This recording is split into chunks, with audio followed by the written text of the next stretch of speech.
Moi-même, je ne puis rien faire par ma seule volonté. Je juge seulement ce que Dieu me demande, donc mon jugement est droit.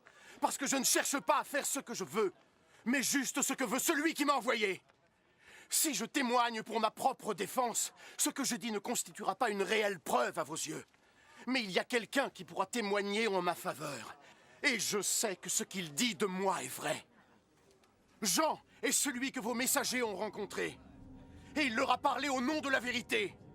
Je n'ai nul besoin du témoignage d'un homme, mais je dis cela seulement pour que vous soyez tous sauvés. Jean était comme une lampe qui éclaire et qui brille. Et vous étiez désireux de vous réjouir de sa lumière. Mais j'ai en ma faveur un témoignage plus grand que celui de Jean. Ce que je fais, c'est-à-dire les actions que mon père m'a chargé d'accomplir, ces actions parlent en ma faveur et montrent que le Père m'a envoyé. Et le Père qui m'a envoyé également témoigne en ma faveur. Vous n'avez jamais entendu sa voix ni vu son visage. Et vous ne portez pas son message dans vos cœurs, parce que vous ne croyez pas en celui qu'il vous a envoyé. Vous étudiez les Écritures, parce que vous pensez sans doute y trouver la vie éternelle. Mais ces mêmes Écritures parlent de moi.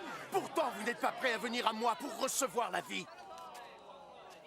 Je ne cherche pas les louanges des hommes, mais je sais quel genre d'humain vous êtes. Et je sais que vous n'avez pas d'amour pour Dieu dans vos cœurs. Je suis venu par la volonté de mon Père, et vous n'avez pas voulu me recevoir. Cependant, quand un autre viendra en son nom, vous le recevrez. Vous aimez tant recevoir des éloges les uns des autres, mais vous n'essayez pas d'avoir la reconnaissance divine qui vient de lui seul. Ainsi, comment pourriez-vous me croire? Cependant, ne pensez pas que je serai celui qui vous dénoncera à mon Père. Moïse, en qui vous avez mis tous vos espoirs, est celui qui vous accusera.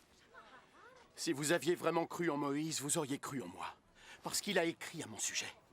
Mais puisque vous ne croyez pas ce qu'il a écrit, comment alors pouvez-vous croire ce que je dis ?